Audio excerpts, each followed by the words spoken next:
Freedom Scientific, a Vispero brand. The new Split Braille feature in JAWS 2024 Attributes Indicator View. In the Attribute Indicators view, text from the current line is displayed in the first display region, while any text attributes such as bold, italics, or underline corresponding to the current text are shown in the second region. Pressing a cursor router on an attribute automatically moves the cursor to the character matching that attribute. Panning through the document also causes the attributes to update.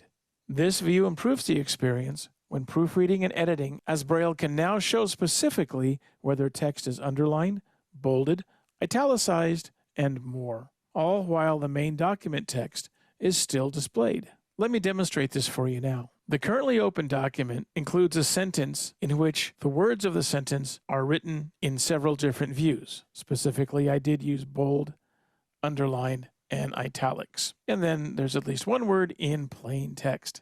Let me show you first how to turn a Split Braille view on, or how to invoke it. You start by pressing Insert, Alt, V, Victor. Insert plus Alt plus V. Select Braille View dialog. List 1 list view. No split. 1 of 8. Once the selection dialog opens, you simply arrow down to the view you wish to use. Buffered text. 2. Annotations. 3. Attribute indicators. 4 of 8. When you've selected the view you want, press Enter. Enter. Notice now that the screen is split. The left region contains the text, "The quick brown fox jumped over the lazy dog." You can see that on the right region, in region 2, we have our attributes indicator. Now notice that the letters, for example, for the word the, you have the letter N, the letters N. Quick is B for bolded.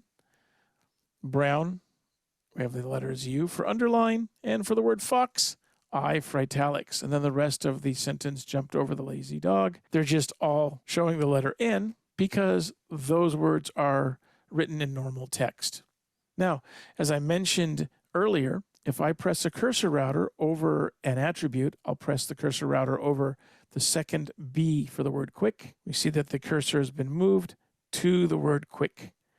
If I press it over I for italicized, cursor immediately moves to the word fox, and over any of the letter N's, and in this instance, the cursor jumps to the word over. If this document contained multiple lines of text, as I panned through the text in region 1, where my active display is, the attributes would keep up. They would continue to reflect the text which is being shown in region 1.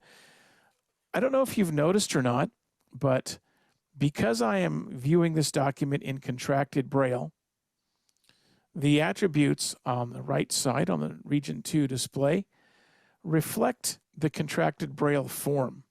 So, for example, the word the, you see NN.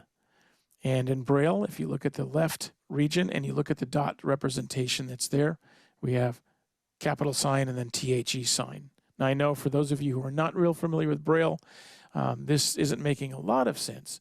But for those of you who are using Braille or are teachers of Braille, are familiar with Braille, you'll notice that the pattern does reflect, the pattern of the attributes indications does reflect the actual text output that's appearing on the Braille display.